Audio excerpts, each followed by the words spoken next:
There comes a point where statements about a character's power level is a feat. Like I'm talking about the statement actually being the feat itself without actually visually seeing anything. There's a point where those are actually feats. It may take some critical thinking. I know some people are lazy, but it is an actual feat. Like think about it, for example. The whole point of a live action character is to translate what we see in the comics to live action to some degree. Obviously, there's going to be some story changes. They're going to change or tweak a few things here, but the goal, the core essence is to feel like that character in live action. Isn't that the whole goal? You want them to look like them, act like them. You want them to have a similar power level in live action to really get immersed in that power, but you see it in live action. There's a point where assumptions are safe. Like if a live action version of Superman, let's hypothetically talk like this for a second.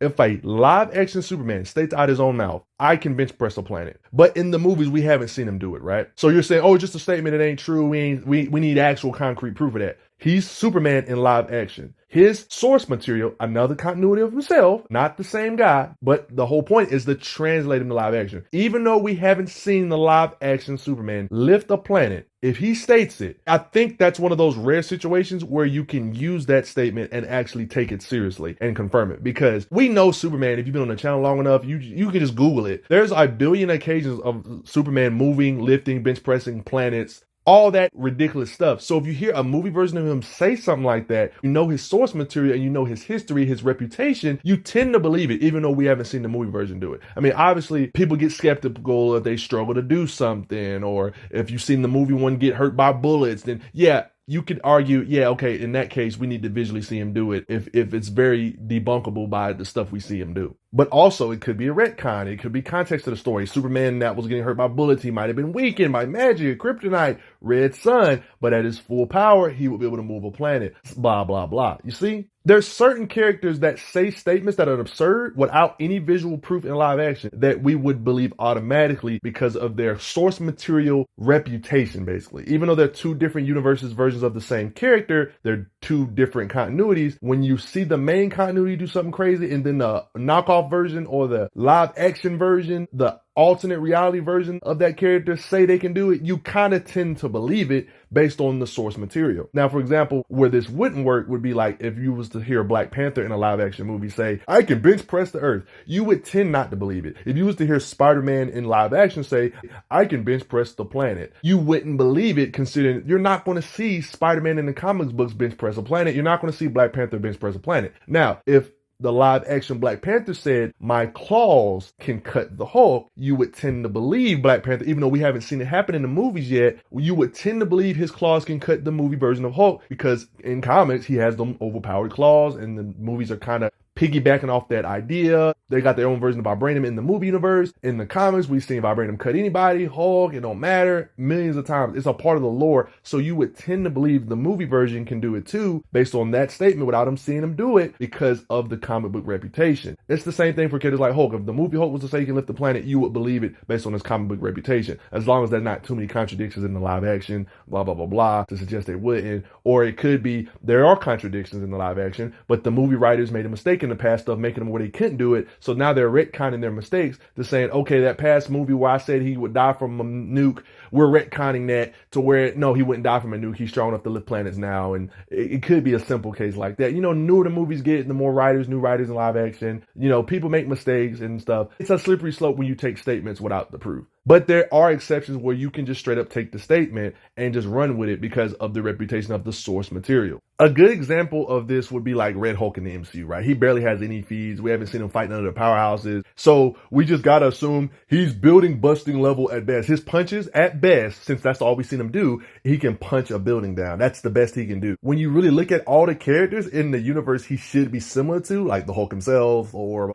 in muscle, it would be ridiculous just because we haven't seen him do worse. That would be ridiculous to say that's his best. Just cause, no, like in Dragon Ball, we've never seen Whis, the angel, destroy a planet. We've seen him do this to Goku in punches. No, you can use your critical thinking skills. Okay, yeah, he more than likely to destroy a planet. Weak characters that are nowhere near his level of power, punching power, blast power, can destroy planets. You don't need to see Whis actually destroy a planet. Like, that would be absurd to say he couldn't do it based on how common and frequent that is in this particular universe. He's a higher end. It's not a hacks. He's just straight up stronger physically. Look what he did to Moro. Goku couldn't when he was in his highest form. You know, it's pretty obvious that Whis can destroy a planet. He doesn't need to do it visually. He doesn't. There's a lot of characters like this. Like, some of this stuff takes critical thinking, and I understand a lot of people don't like doing that. They want stuff spoon-fed to them. You don't visually have to see him do worse to believe he can do worse when you're this freaking fast. Live action Fox Quicksilver, based on his raw speed, you should know the best he can do isn't just punching through a brick wall at best, just because you haven't seen him do worse. Like, it's pretty clear these beings get hit way worse than that. I mean, matter of fact, somebody going 99% the speed of light, like just 99% the speed of light. I'm not even talking about the speed of light. Just 99% will be enough to blow a city away. Would release energy of an atomic bomb. You don't even have to be a calculator to understand, well, that probably would happen if you was to hit somebody at 99% the speed of light.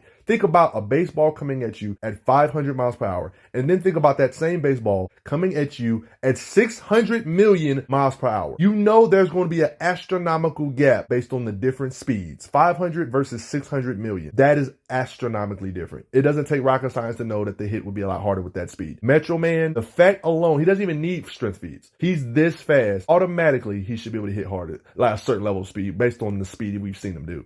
Not to mention he's not weak either. He can lift buildings, but we're not even going to talk about that. But that's an example of some assumptions are safe and some statements are just straight up feats. Sentry in the new Thunderbolts movie. Like, so yeah, they're calling Sentry the strongest, but at the end of the day, it does have weight to the point where, yeah, he is one of the powerhouses. I take this statement as him being all of the Avengers rolled in one. I take that as, oh, he's a powerhouse in the MCU. He's a powerhouse like Hulk and Thor, and he's a powerhouse like the MCU. Like, I just take it like that because all these characters he soloed, all these characters can do it too. Scarlet Witch, Hulk, Thor, all of them could solo them too. It's not like they're all powerhouse tier beings. Now, if he was to solo all the powerhouses, that'd be a whole nother conversation. But like, there's some assumptions that's safe. It's safe to say Sentry is indeed a powerhouse in the MCU and probably one of the higher ends at that. So he has a statement in the movie that says, they said he has the power of 1,000 exploding suns. Power of 1,000 exploding suns. Power of 1,000 exploding suns. Golden guardian of good. Usually in the comics they say 1,000,000, but there has been some cases, rare cases, where they say 1,000 exploding suns or something. They're referencing the comics. So you're probably thinking, oh, that's just a statement in the movies. He ain't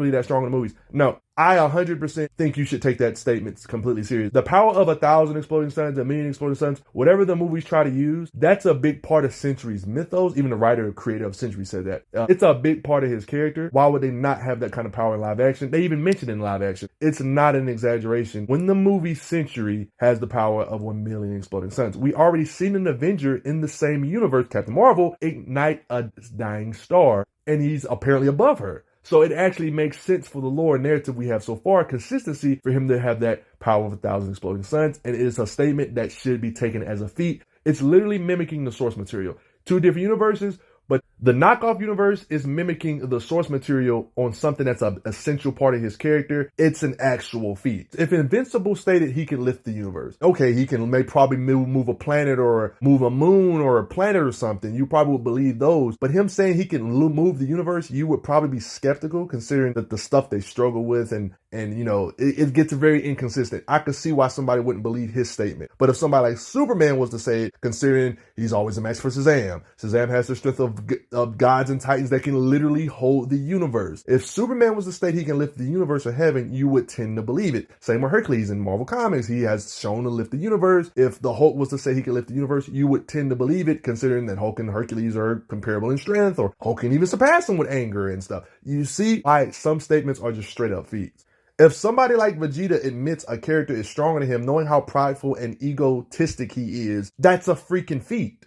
That's a straight up feat. Like, if Vegeta says you can punch harder than him, and we know Vegeta can punch apart planets, that's a freaking feat. Like, it's not even just a statement at that point. But if somebody like Black Widow was to say something like, I can punch your planet apart, you'd be like, okay, well, you mean when you amped up with the power cosmic? Do you mean you got Thor's powers? Like, what do you mean? Like, what do you mean your base self? Like, you would tend to be skeptical if somebody like that was to say it. But if you used to say somebody like Hulk to say it, you would believe it. Or if somebody like Thor was to say it, you would believe it. Or if Adam Warlock was to say it, you would believe it. Like, people like that, you would believe it. Some statements, but then the other ones, you'd be like, I don't know about that one. That might have been just a statement. There's certain comments where Spider-Man says he's as strong as the Hulk or Gladiator or something. Like, you tend not to believe that. It's an exaggeration based on who he fights, who he struggles with consistently, and all this stuff. That's why a lot of people don't take drawing blood feats seriously. I'm one of those people, I'm very skeptical on using drawing blood feats because there's a lot of writers that have anybody drawing blood from anybody nowadays. There's super soldiers that draw blood from Hulk and stuff, and it don't make any kind of sense. Like, that's one of the reasons why drawing blood feats get a little wonky or scary. It's It's different when you have a character like Zeus punch Hulk so hard, he's like literally slobbering blood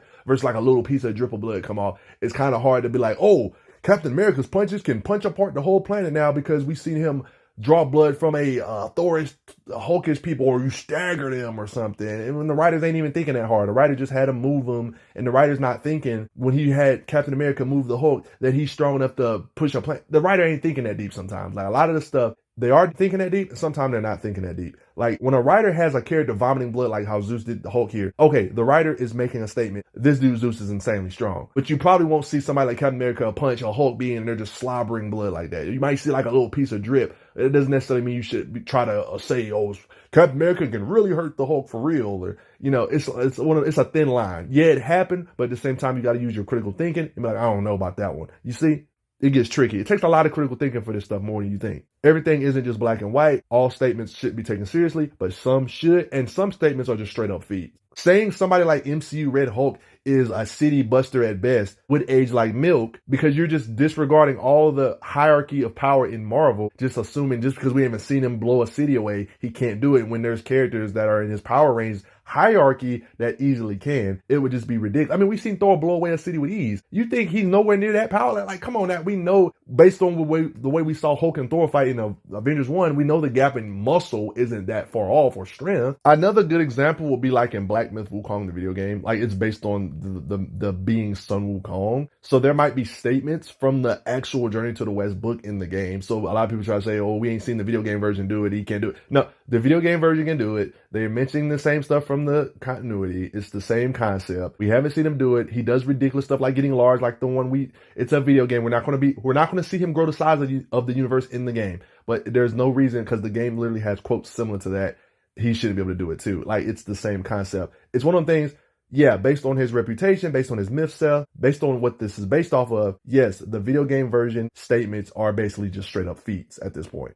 Like, can we all agree that the new Superman's going to have punches way stronger than a brick wall, even if we haven't seen him do it? Like, we just know he's going to be able to punch through brick walls. Like, it's just some of them assumptions we just know. Can we just accept the fact that the MCU, the thing, is going to be probably easily a city buster? His punches are going to be heavier than cities falling in your face based on what we've seen in the MCU so far. Can we just accept that? Like, he's going to be a powerhouse in the MCU. He's going to join the ranks with Hulk and the other characters we've seen. It's things we haven't seen him do yet, but we know it's going to happen. We know the history of the comics. We know the Hulk and him be arm wrestling in comics. We know the Hulk might have an advantage, but he's not that far off. We know that the Hulk can get madder and surpass the thing. We know that. We know he's not going to be far off. That's the point. It would be ridiculous to say the MCU thing is going to be a building buster at best when every single powerhouse is leagues upon leagues above that. It would be ridiculous. Narratively, it wouldn't even make sense for Homelander to be a building buster level being at best, due to the fact of the narrative scariness he is of this world. This world sees him so scary. Would you be that scared of a being if you knew for a fact a missile launcher could kill him? The way this world portrays Homelander implies that you can't just simply shoot a missile launcher. People acting like you can just shoot a missile launcher at him and kill him. He wouldn't even feel that scary if he was that weak. So narratively, when they say stuff about Homelander, yeah, we haven't seen him do it. And in the comics, they say a nuke can kill him, which is fair. In the show, you could argue that a nuke could actually kill Homelander. But even then,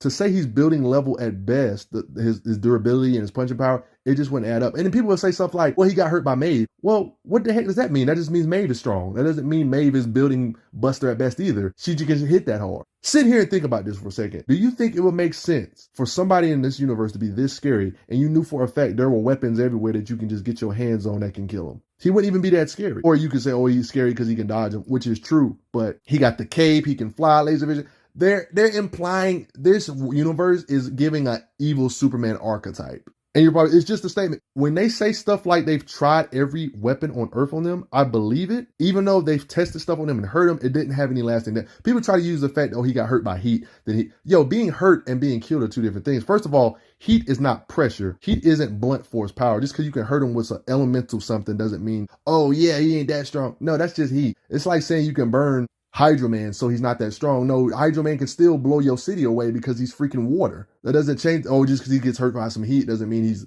less powerful. It's just an elemental weakness. It's like that for Homelander. It's like a more of an elemental weakness. It hurt, but it didn't burn his actual skin. It was discomfort, but his skin never got charred. In his case, and it's been brought up more than once in this too, the statement should be taken seriously. Soldier Boy can blast with radiation that can depower people. He blows away a building with that. They show Soldier Boy being shot in the mouth, and it doesn't do anything. Homelander and Soldier Boy can damage each other in a slugfest, punching power-wise, durability-wise. Every time fighting or killing these beings is brought up, they always bring up a nuke. Butch brings it up. It might as well have been an H-bomb. She brings up, we've tried every weapon on Earth and nothing worked. They're implying anything less than a nuke wouldn't be enough for these guys. In that case, the statement is a feat. And no, Maeve punching and damaging Homelander doesn't debunk anything. That just means Maeve is strong. We don't know the limits of her either. Not to mention, if we want to nitpick every little thing in Marvel, I guess we could say none of our powerhouses are planet busters because not every comic they're in, they don't blow up the Earth every comic, right? So they're not planet busters. Juggernaut's not a planet buster. We don't see him blow up a planet every time he punches a powerhouse. I guess they're all not fighting for real, huh? Even though they straight up stated they're fighting for real. Sentry can't blow up a city, so Sentry isn't the power of a million exploding suns because when we fought the whole country didn't blow away. You know, if you want to really nitpick stuff like that, because we haven't visually seen it, there's plenty of comic occasions or live action occasions where characters are fighting their hardest, but the planet doesn't blow up. It doesn't necessarily debunk the fact there are still planet busters, though. That's one of them fictional things where the writer's like, okay, we know physics-wise, if two planet busters was a fight, the planet should be blowing up. We don't want to have to worry about everybody dying every comic, so they kind of ignore the whole lateral damage of these characters' punches blowing the planet away, because realistically it should. You know, Vegito and Gogeta fighting their hardest on the planet, but the city doesn't get blown away, you know? Sometimes there's collateral damage, and sometimes the writers don't want to. You know, you can't really use that to debunk it.